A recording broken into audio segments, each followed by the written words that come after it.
Assalamualaikum warahmatullahi wabarakatuh. Materi selanjutnya yaitu kita akan membahas tentang kas bank. Sebelumnya kita sudah selesai membahas tentang materi kas kecil yang kemarin diakhiri dengan latihan soal. Beberapa sudah mengerjakan. Sekarang kita akan lanjut ke materi selanjutnya yaitu kas bank. Seperti biasa, Anda bisa melihat materinya di lms.smkn1bjp.sch.id. Langsung saja login sesuai user masing-masing, dan passwordnya tentu jangan sampai lupa. Anda bisa akses. Bagi kelas 11 akan langsung masuk atau akan langsung terlihat pelajaran saya, yaitu AK11, AK1 dan 2, bisa diklik di sini. Sudah muncul materi-materinya. Kemarin sudah yang akuntansi kas kecil sampai latihan soal praktek, menyusun buku kas kecil, kemudian menyusun jurnal dari laporan transaksi kas kecil. Sekarang kita lanjut ke akuntansi kas bank. Namun sebagai materi pengantar, kita akan masuk dulu ke pembahasan pengertian dan komposisi kas. Jadi ini akan membahas tentang kas secara menyeluruh, baik itu pengertiannya, kemudian komponen-komponennya di sini, dan komposisinya. Nanti juga akan sedikit membahas tentang hubungannya dengan kas kecil yang kemarin kita bahas. Langsung saja bisa diklik di sini. Materinya sudah saya masukkan untuk pengantar materi awal di wiki smkn1bjp.sch.id. Kas bank ini materi tekstualnya. Nah, ini konsepnya kita akan bahas sebagai pengantar agar nanti ketika masuk ke materi kas bank, diantaranya nanti salah satu materinya adalah tentang rekonsiliasi, kita akan mudah masuk ke sana karena konsep dasar dari kas sendiri sudah kita pahami. Oke, saya akan coba menjelaskan sedikit tentang kas ini. Di teorinya sudah dituliskan, Anda bisa baca di sini pengertiannya, komposisinya, dan juga manajemen serta pengendalian. Ini salah, setelah pengendalian internal, saya edit dikit.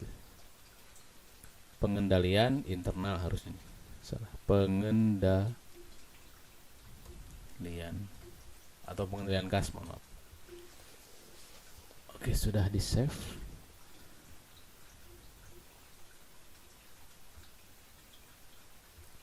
Sederhananya secara konsep Anda bisa baca di sini tentang pengertiannya. Kas adalah alat tukar dan dasar pengukur yang digunakan dalam akuntansi. Kas adalah aset yang paling liquid. Ini saya sambil perbaiki beberapa ya yang salahnya. Nah, intinya kita bicara kas di zoom 200%, coba bisa ya. Kita bicara kas di sini.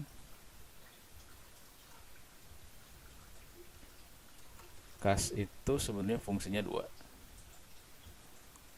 Dia sebagai alat tukar, kemudian dia sebagai ukuran. Oke. Jadi biasanya untuk mengukur atau menilai, ukuran atau sebagai nilai, itu menggunakan kas. Jadi fungsinya adalah ini. Kas ini yang paling liquid atau yang paling cair. Artinya apa? Yang paling mudah dikonversi terhadap hal yang lain. Nah, itu kas kan paling mudah. Contohnya, kita punya kas atau kita punya uang, itu sangat mudah kita konversi atau kita jadikan aset yang lain. Misal untuk membeli barang, untuk membayar sesuatu, untuk dan lain-lainnya, itu bisa langsung mudah saat itu juga dilakukan. Nah, ini sederhananya. Jadi kas itu sebenarnya yang paling cair, dia punya sifat yang paling cair. saya tulis di atasnya, paling liquid atau paling cair, artinya mudah dikonversi ke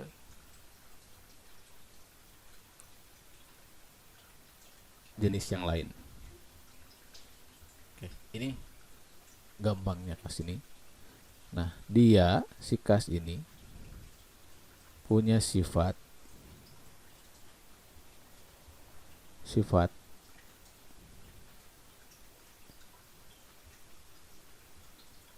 tidak boleh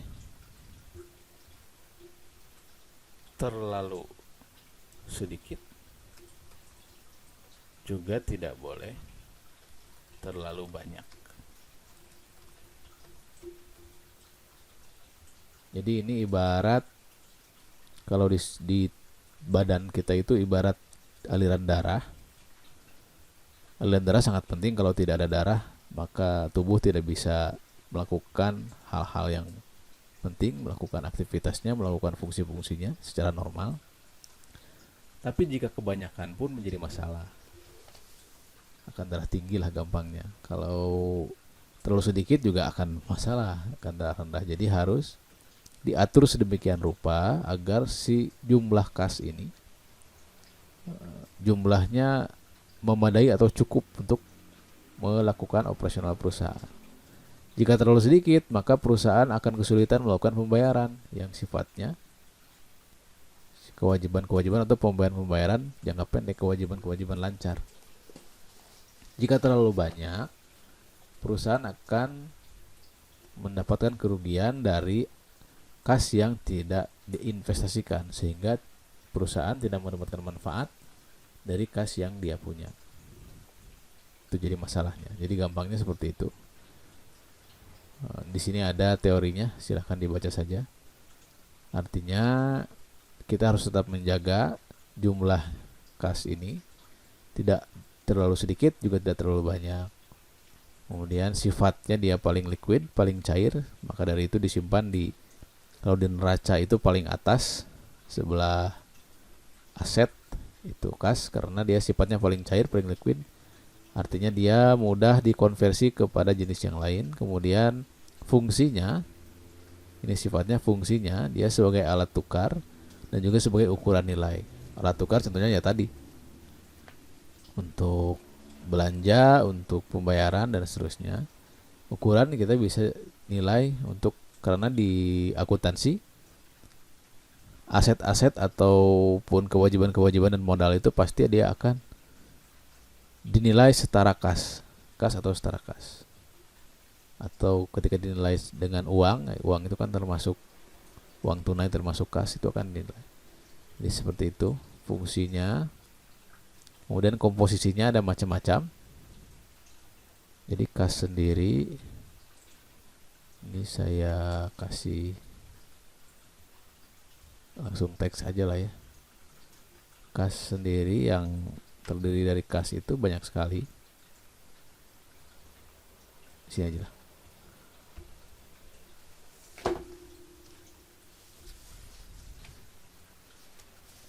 Yang pertama, uang tunai baik mata uang sendiri atau mata uang asing. Ini salah lagi. Saya edit sedikit. Mata uang asing. Oke. Sorry. Nah, jadi di sini aja langsung ya.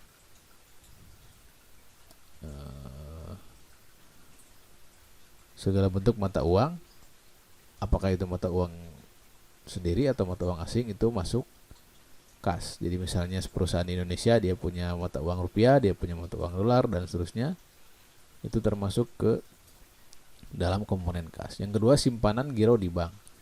Nah, simpanan di bank, nah jadi tidak selalu uang tunai yang kita pegang. Kas itu bisa juga berupa tabungan atau simpanan yang kita simpan di bank dalam bentuk apapun. Apakah giro, kemudian tabungan biasa kalau ada, itu masuk rekening tabungan kita, tabungan perusahaan itu masuk ke kas. Namun nanti pada pengendaliannya atau pada manajemennya, pada pelaksanaannya dibagi menjadi dua. Nanti ada kas kecil, ada kas bank. Nah itu dia nanti yang kita bahas. Kas kecil sudah kita bahas, kita ke depan akan membahas kas bank. Jadi sebenarnya bagian dari kas juga sebenarnya. Yang ketiga, cek atau biliet giro yang diterima. Jadi misalkan perusahaan melakukan transaksi atau melakukan penjualan terhadap perusahaan lain atau terhadap konsumen bayar dengan giro atau dengan mohon maaf, ya dengan giro atau dengan cek yang dalam harus digarisbawahi, cek tersebut dia tidak berupa cek mundur. Jadi cek yang bisa dicairkan saat itu juga itu bisa dikategorikan sebagai kas perusahaan. Jadi cek yang diterima dari pembayaran pihak lain itu bisa dikategorikan sebagai kas. Nah, kemudian travel check itu apa sih? Kalau cek itu biasanya ketika perusahaan atau pihak konsumen melakukan pembayaran dengan cek, maka perusahaan menerima cek, dia akan mencairkan cek tersebut kepada pihak bank.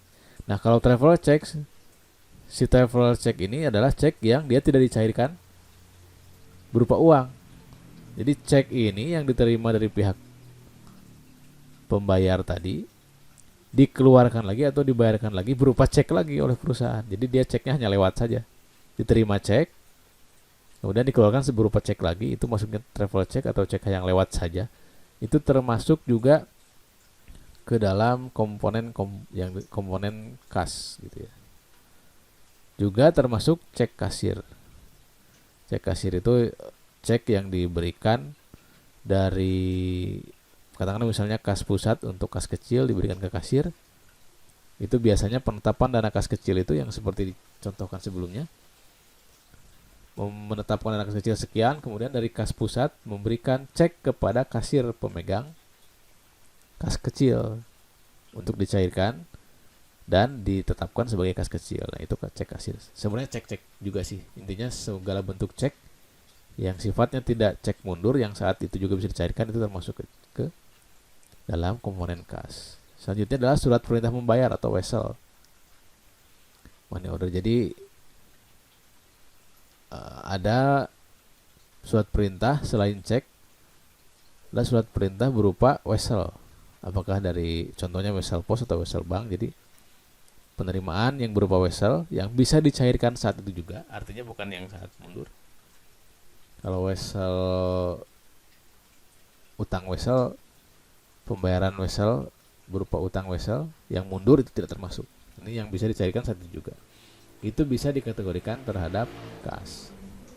Kemudian yang tidak termasuk dalam kategori atau komponen kas itu yang pertama, dana yang disisihkan untuk tujuan tertentu, misalnya berupa uang tunai di perusahaan, tapi si uang tunai ini sudah dialokasikan atau disisihkan untuk pembayaran tertentu, misal untuk pembayaran bunga jatuh tempo, untuk pembayaran cicilan hutang jatuh tempo, atau untuk dialokasikan hal-hal lain, keperluan lain yang si uang tersebut tidak bisa diganggu. Dia walaupun berupa uang tunai, tapi penggunaannya sudah dialokasikan untuk hal lain. Artinya tidak bisa langsung dicairkan atau digunakan untuk hal-hal yang lain.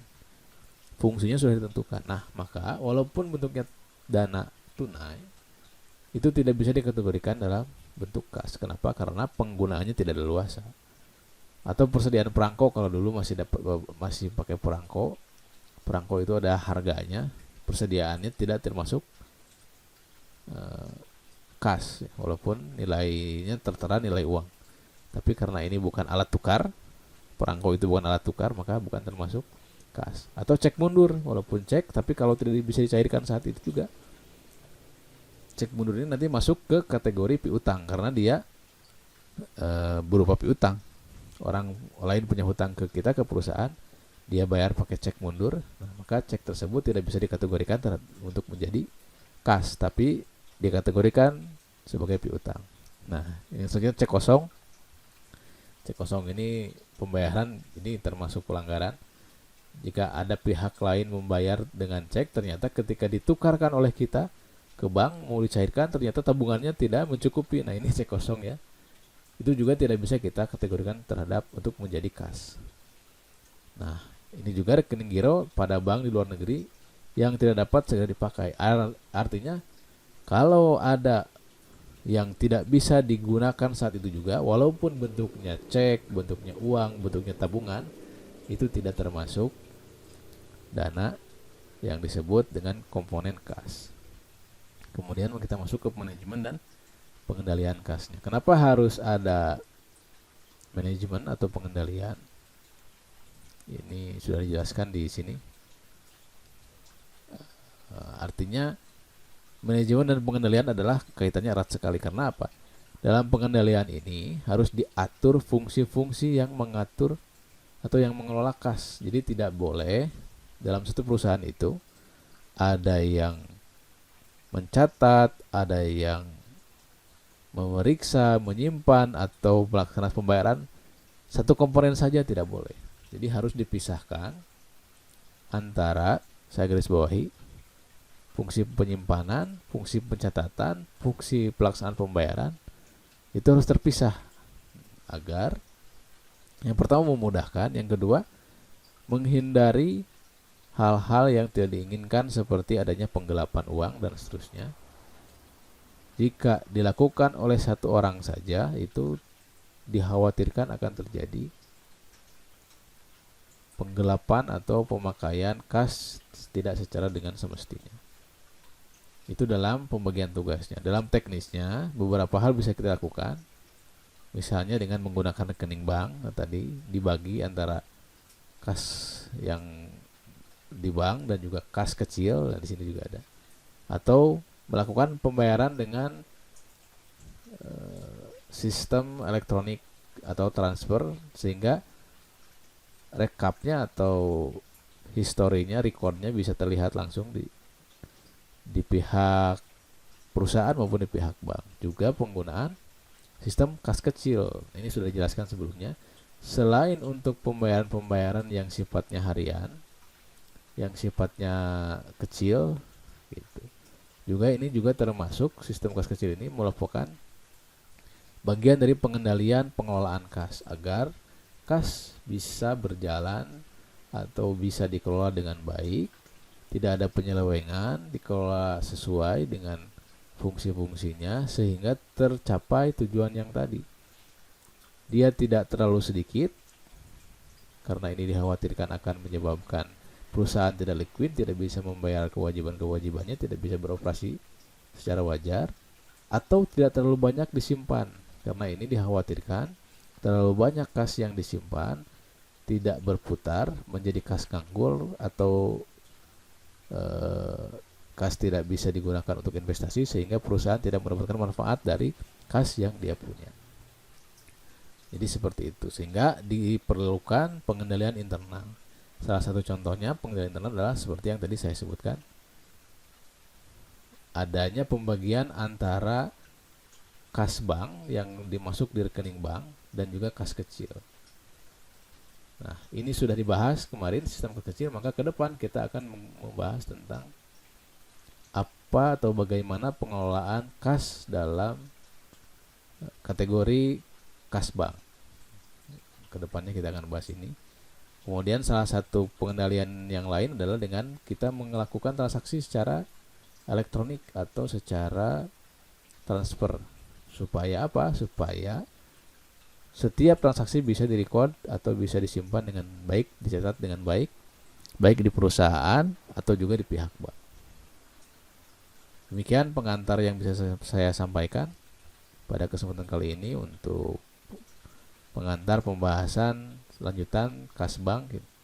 Kita sudah bahas tentang pengertian kas dan juga komponen-komponen yang ada dalam kas ini, sehingga kita bisa tahu yang mana saja yang dikategorikan masuk ke kategori komponen kas, yang mana saja yang bukan komponen kas. Kemudian kita bisa tahu bagaimana pengendalian atau dan manajemen yang dilakukan. Tidak boleh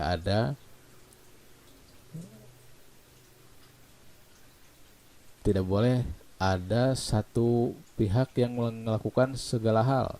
Harus ada pemisahan antara fungsi penyimpanan, pelaksana, dan pencatatan. Kemudian juga salah satu sistem untuk melakukan pengendaliannya dalam hal ini adalah dibagi dua. Kas itu ada kas yang berupa kas bank, ada kas yang berupa kas kecil. Juga transaksi dilakukan, diupayakan bisa terrecord dengan baik. Salah satunya dengan menggunakan transaksi berupa transfer atau menggunakan dana elektronik. Sekian yang bisa saya sampaikan, semoga bermanfaat.